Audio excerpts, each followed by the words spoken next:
goes right across the globe.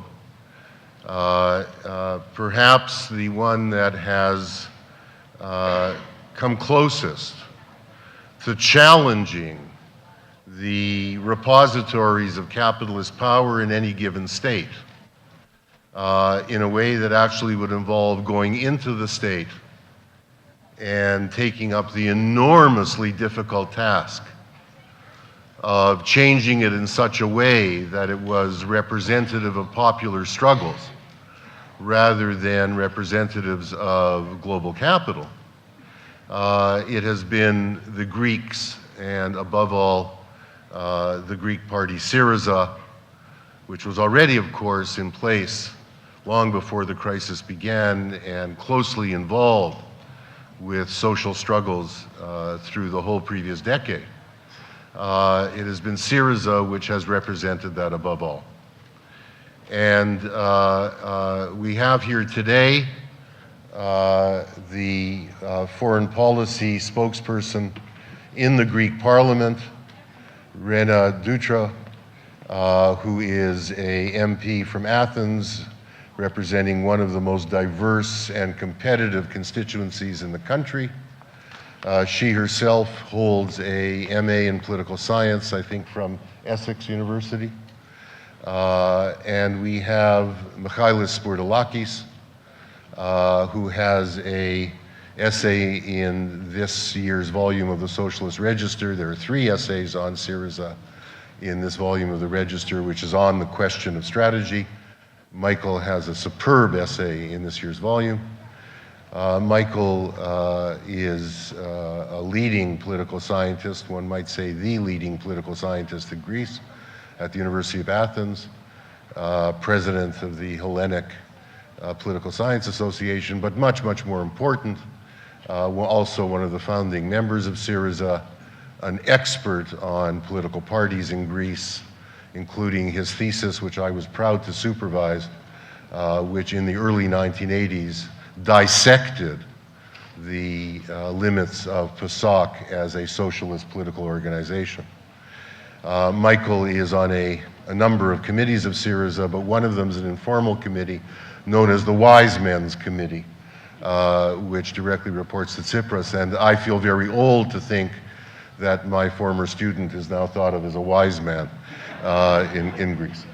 So how we're going to proceed is that both Eirine and Michael will speak for about 10 minutes, and then I will pose some questions to them. Given how little time we have before the 3 o'clock session, that probably you're going to have to rely on me to pose questions in order to get this, any substance to this in the short time we have. So let me begin with calling on Eirine.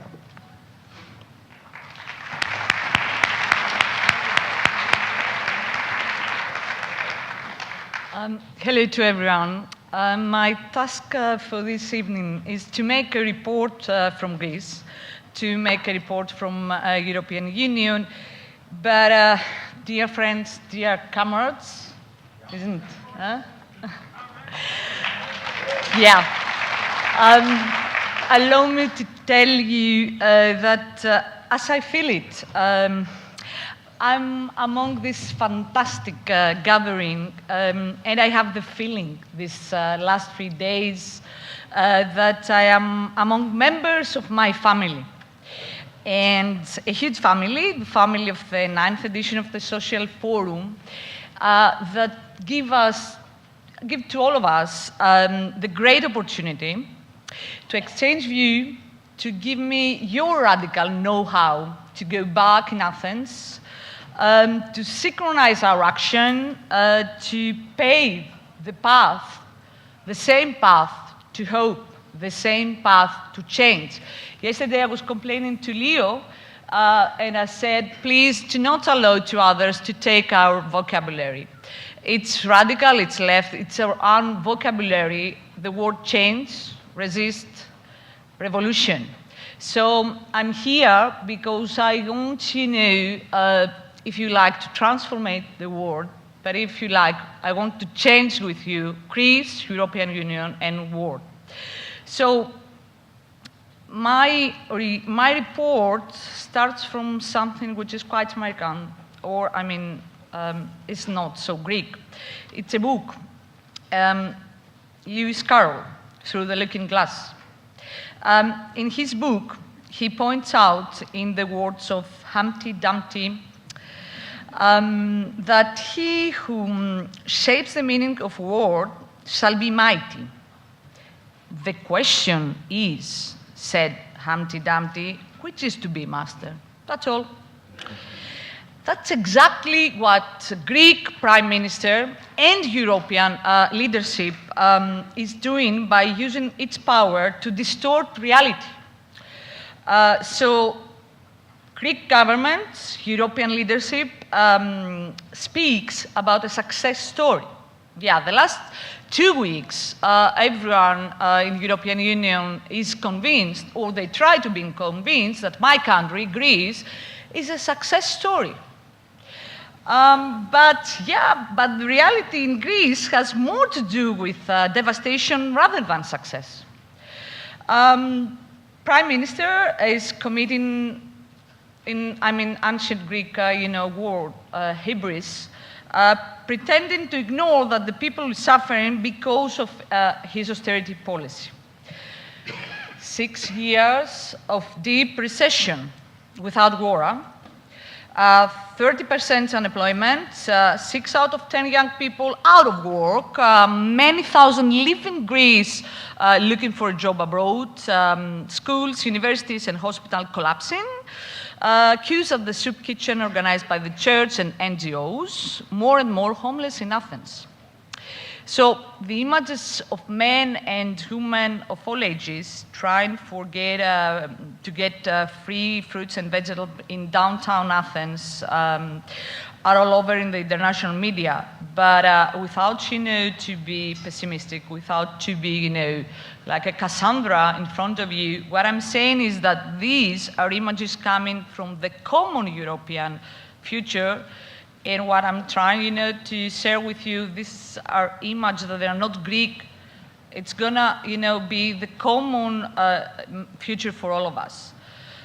Because, dear comrades, dear friends, the old continent, European Union, has grown old for good. We have a European leadership that has stricken out the words growth, employment, solidarity. If some of you, I'm sure that most of you have the chance, to follow all the official press releases, the statement after European Council. Please, I challenge you, try to find in all of these the last 3 years some of this work. Try to count in the thousands of papers of this statement. If you can't find the word solidarity, I will stay here, I will wash dishes in Astoria. So today, Greece is experiencing an ongoing nightmare due to the austerity policy, and this nightmare is not a Greek, I insist on that, but a European structural systemic problem.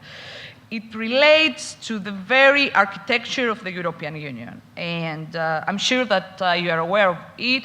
In its first steps during the 50s, the European project, the so-called European dream, you had American, we have European, was founded on economic cooperation, which should be followed by the political parts.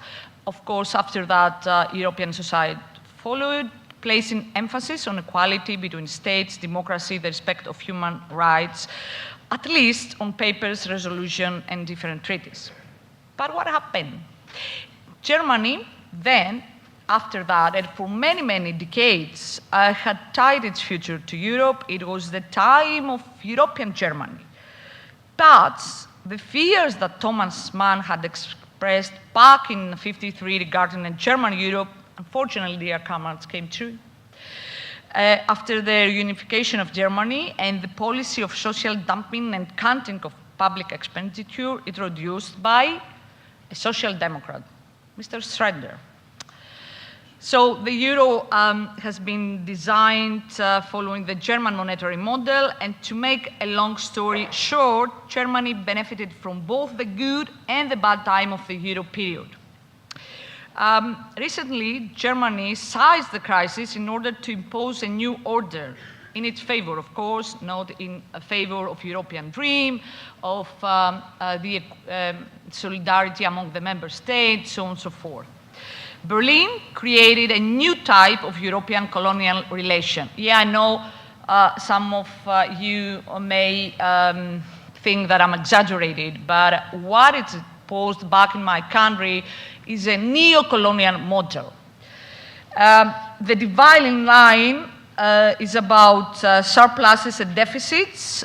Countries with surpluses, like German one, are using deficit and debt as a tool, because yes, my country had to do something, with its debt, but actually debt, Greek debt, has been used as a tool for imposing a financial policy that is beneficial to their banks, I mean German banks and others, and enterprises.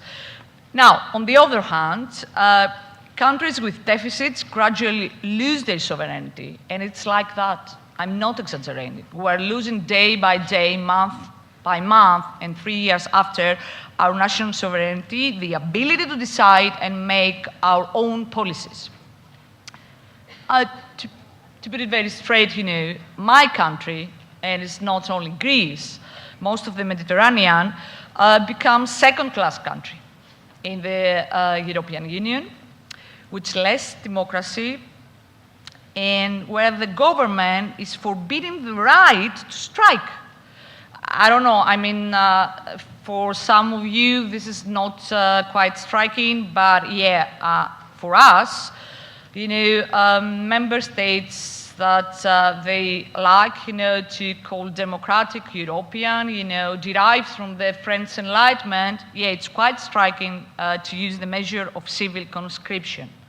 I mean, my grandfather, my father, has, told me stories after the Civil War that it was, so trivial, a government, to use civil conscription. But my generation, I'm almost, 40, I born after the coup d'etat, it was something, really that happened in all time. And at the same time, it tolerates the Greek government, the European, Christian Democrat, the rise of the neo-Nazi party, spreading its violence and imposing its racist agenda. What I want to point out is that Greece is a symptom. Yeah, it's a symptom of a general trend in Europe where democracy and social rights are shrinking. It was last summer, Leo, that you gave an interview to a Greek newspaper, and you point out, the whole issue of the crisis of democracy, which is quite crucial. Because, I already, mentioned some figures concerning the unemployment, concerning, the recession, but it's of great importance, the crisis of democracy. My country, European Union, does not face only the debt crisis. Should not or must not, tackle, grasp with bonds, blue or red bonds, recession, interest, or, loan. Must, first of all, to tackle with the crisis of democracy.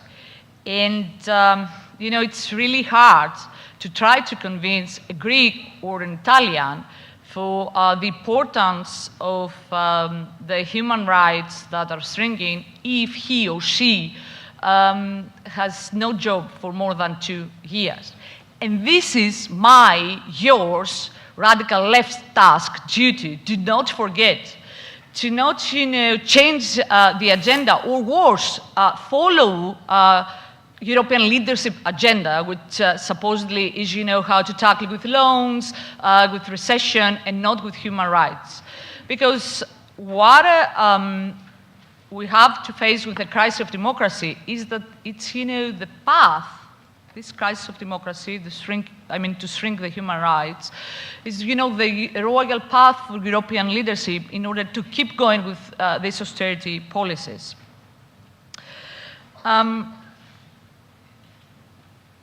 it's very easy for me, you know, to elaborate a lot of examples that they have to do, you know, with the crisis of democracy, but I want to share with you, because I'm sure that Leo is going to be, you know, ruthless with me and Mihalis, but I need your intervention, I need your question, because it's not, I don't want to flatter you, but I do need to go back, you know, in Athens and having my papers, your intervention. There's I mean, yeah, it was quite touching, emotional, these 3 days that hanging around the corridors. Some of you, you know, tried to express to me your solidarity, how, you know, inspiring is that SYRIZA is a government in wait, but we have to be honest. There is no guide, there is no radical left know-how to be in a government in a bankrupt country which faces a crisis of democracy. The only thing that I want to share with you is that SYRIZA ends up to be major opposition party. I mean, not like that. It's not a miracle, it's not metaphysical, and first of all, has nothing to do with our opponents' argumentation that they try to describe that the vote to SYRIZA is a delusion vote, anger vote. No, we tried hard for many, many years. Since the very beginning of the crisis, like Leo and most of you that you are here for 3 days, we point out that we have the debt crisis, but we have the crisis of democracy too. So what I want to say is that SYRIZA has been and still is a credible, reliable, you know, political power which fought for many, many decades. And although it's not so, you know, political correct or intellectual to speak in a so personal, you know, way, but I cannot forget being for many, many years SYRIZA activists, trying, you know, to give leaflets on the roads, in the streets. And believe me, it was really hard. It was really hard, you know. I mean, if you had a mustache, it was harder. If you were a blonde, younger, it was easier. But believe me, it was hard. So it's not by accident that SYRIZA is where it is. But you should know that we're not something exceptional. On the contrary, we are a paradigm how to work, to fight. Grassroots politics, coherent, coherent proposals, and of course, to be there, attacked with the ruthless, you know, behavior of the neoliberal opponents.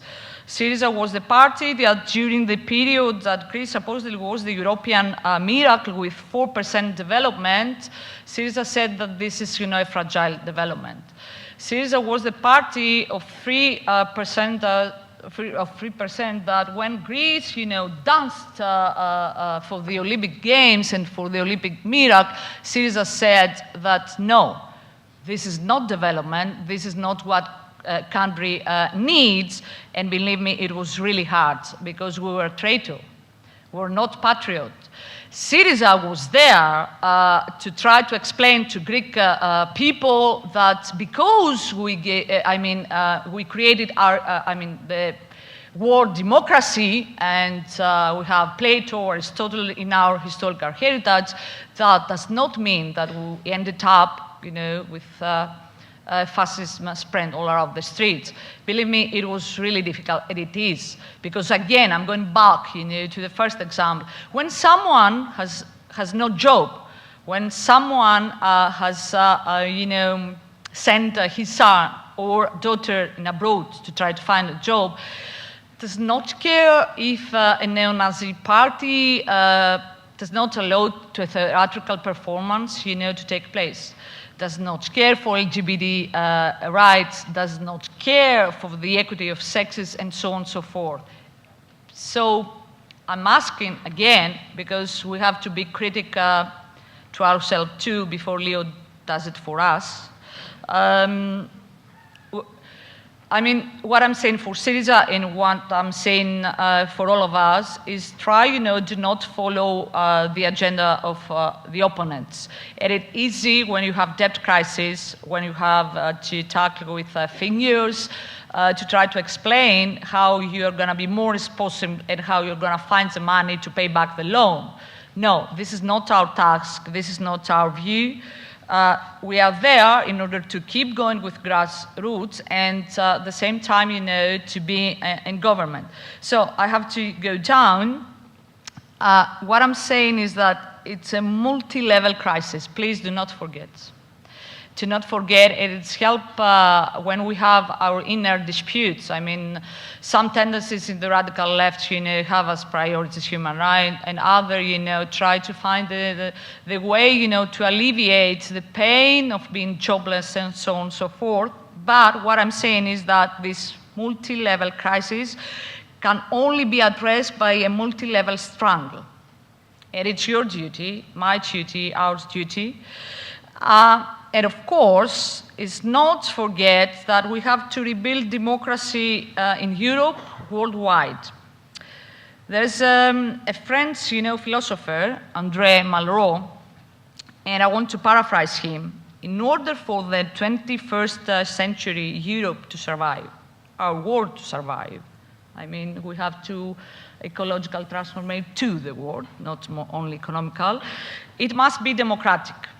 And so we have to fight for a new social and democratic era, an era of the people, by the people, for the people, because SYRIZA does not just want to be in government so Alexis Tsipras is prime minister and me, I don't know, give me a minister if you like. What we are saying is that at the same time we want to change the moral of making politics. So 1 year after the election, we addressed to Greek people and we try to address to European society, and we try, to change a vote of assignment to a vote of participation, rallying. It's really difficult, but this is crucial, and Leo Panitch in his work, tries to go around it. So what I'm saying is that it's very urgent for Greece and for European Union. It's a critical strength. It's your strength.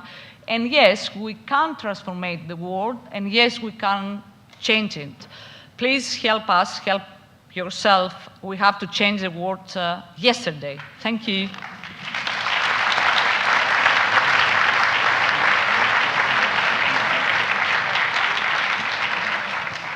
Mihalis Spourdalakis, thank you. Okay, I'll be very brief. First of all, I would like to thank for the invitation. I would like to thank you for the initiative. If in the December of 2008, I had thought that 5-6 years down the line, during the youth uprising in Greece, SYRIZA would have been at the center of the world's radical politics or interest, if you like. It would have been a crazy thought, completely. But I'm really glad I'm here to share our hopes with you, to share our fear for the challenges lying ahead of us, and to probably explain and reflect how come SYRIZA became the kind of a modern prince, which is organizing or expressing, if you like, the anger of the Greek people, of the Greek lower classes, and also organizing our hopes for the future.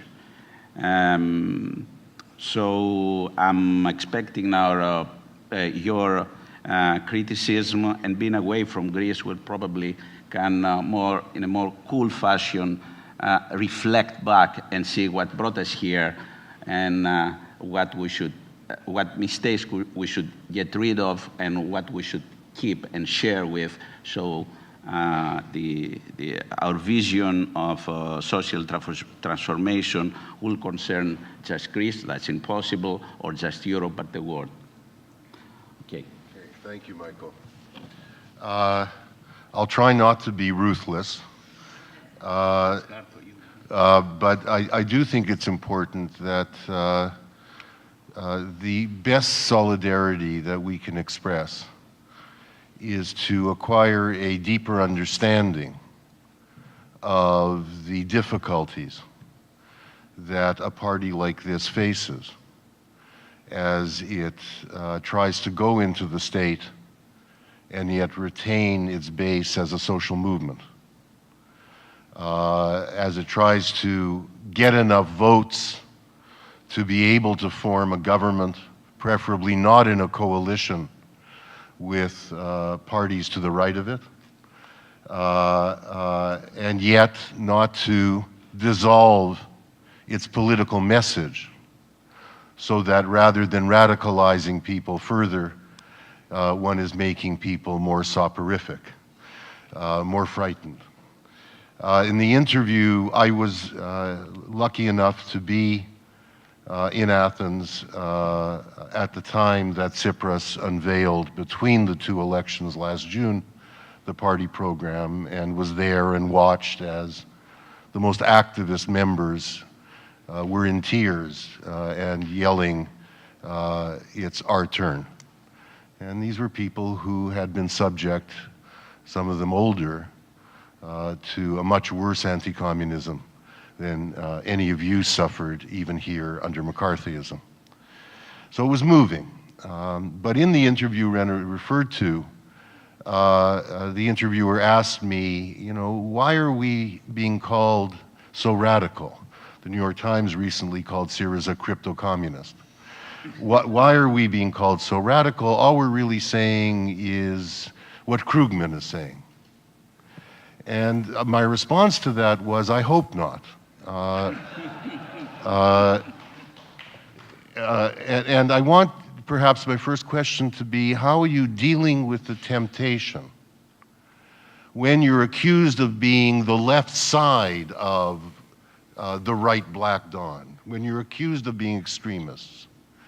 How are you avoiding the temptation of not talking about what is central to your program, which is socializing the financial system and democratizing it? How do you avoid saying, oh, well, all we're really calling for is more stimulus, rather than taking power away from capital and democratizing the state? So that's my first question. How do you avoid being pulled into what is so tempting as one engages in electoral politics? Maybe you want to begin, Michael. Okay. One has to understand the strategy, which I must say at the outset that wasn't quite planned. It just came about out of the long involvement of SYRIZA with the social movements and the grassroots politics. It was partly planned, partly luck, partly the result of the country and the society facing probably the most aggressive austerity policies that any advanced capitalist society in peace has faced. So this strategy is composed by four different, in my opinion, in four different moments. One is grassroots politics, involvement in the movements.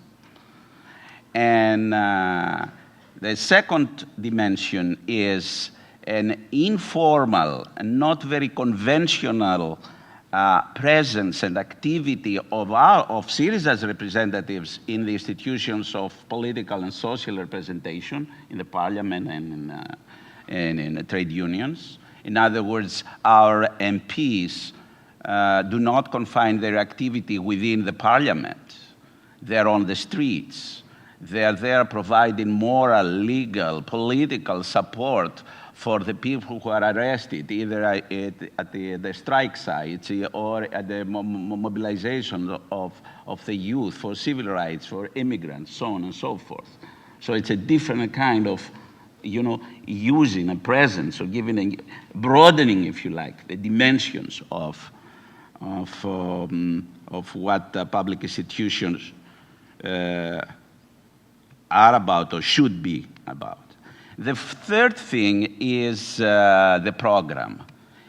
And it is a program, it's not put together by a set of experts, intellectuals or whatever, you know, but it's a program which is based on the grassroots politics, the expertise which comes from that and from the experience and the presence in the institutions of social and political representation.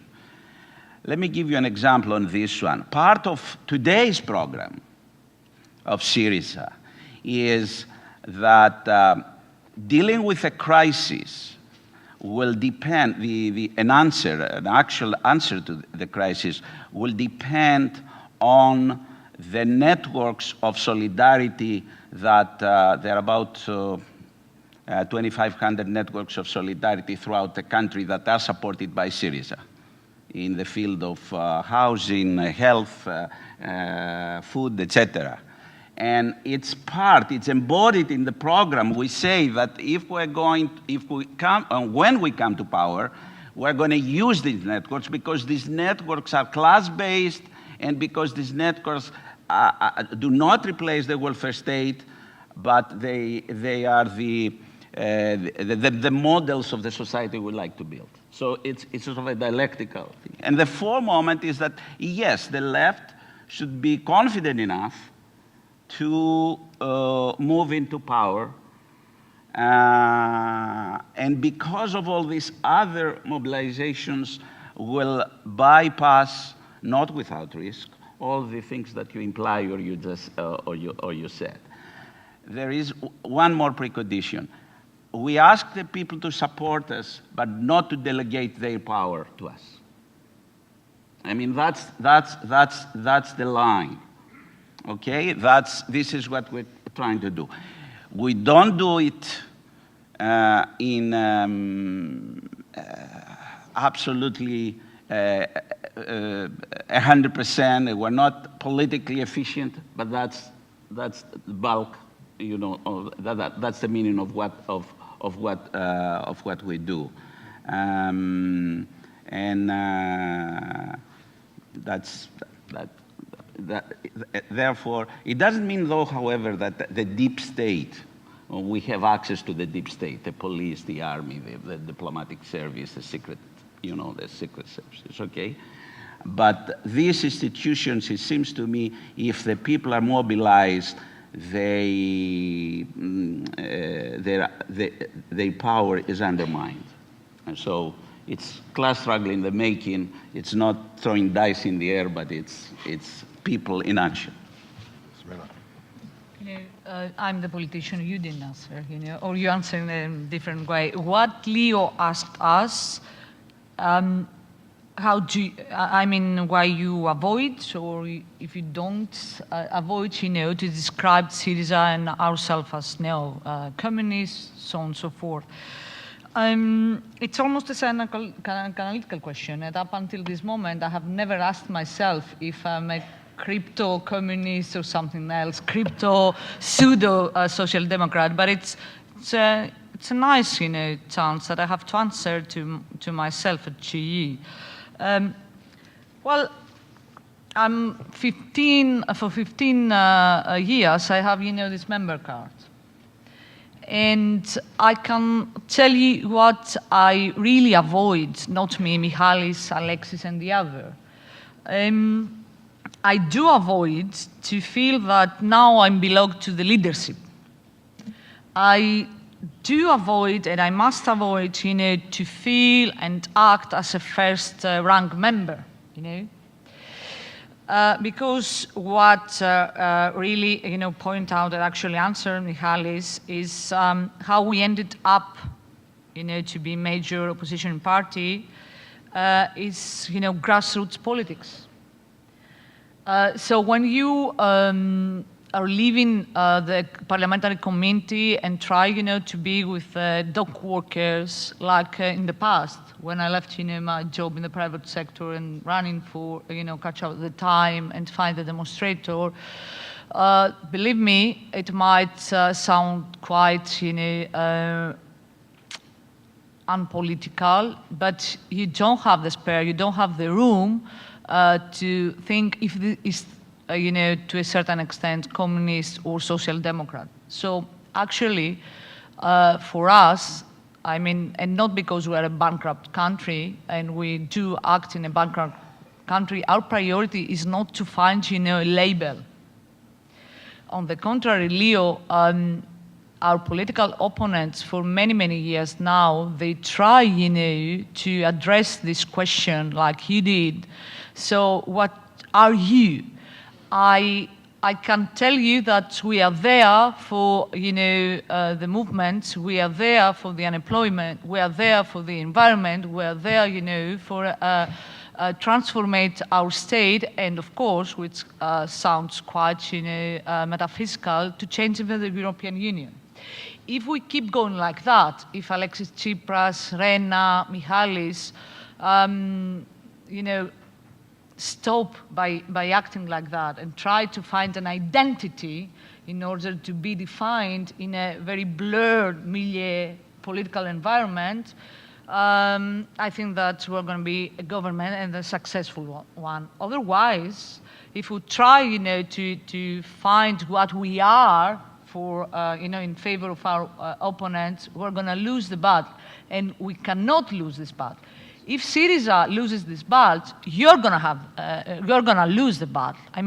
A radical left movement will lose the battle, and believe me, it's a heavy task, but we have understood it, and we try, not to lose the battle. Of course, if Ernesto Laclau, my professor, will have been somewhere there, he will probably say that, come on, give the URMA back. Why I gave to you.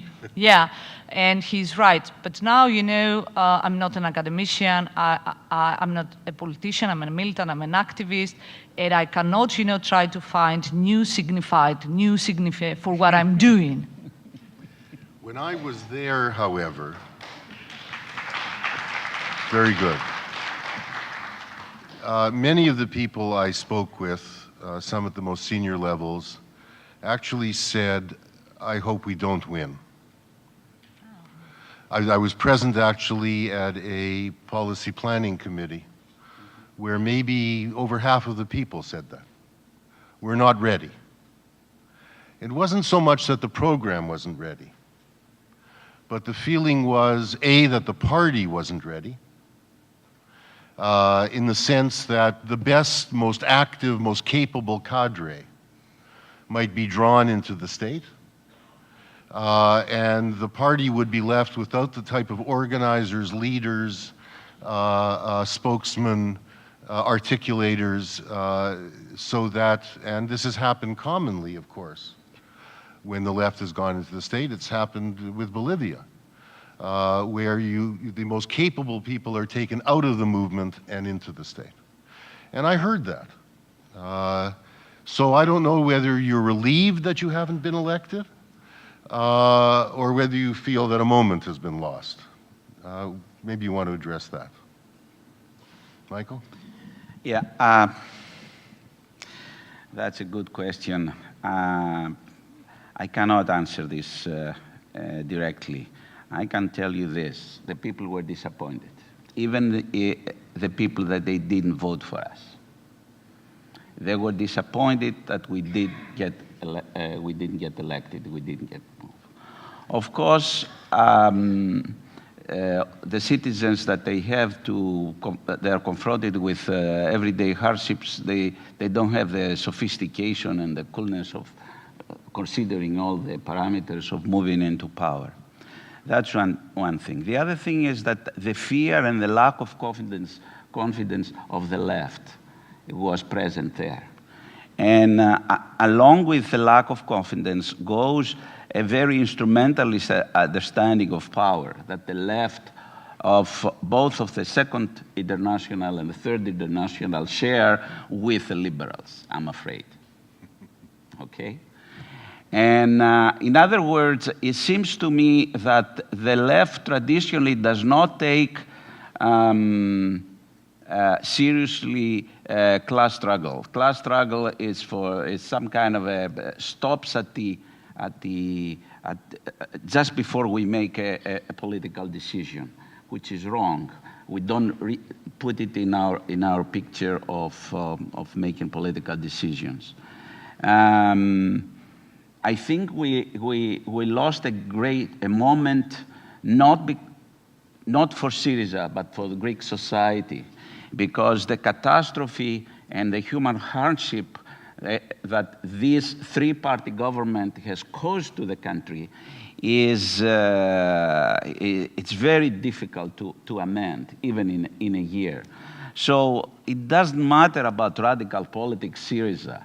It was a lost chance for Greek society. If SYRIZA gets into the Greek government, say tomorrow, will start for a much more disadvantaged position than we would have been, although probably we'll have a stronger party with better membership, more unified, better organized, more technocratically whatever, etc.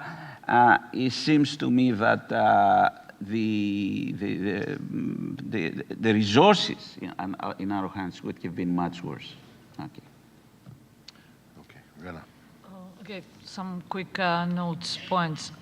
Freud wrote that there's three things that they don't have telos, I mean in Aristotle meaning ends, that they cannot, be implemented.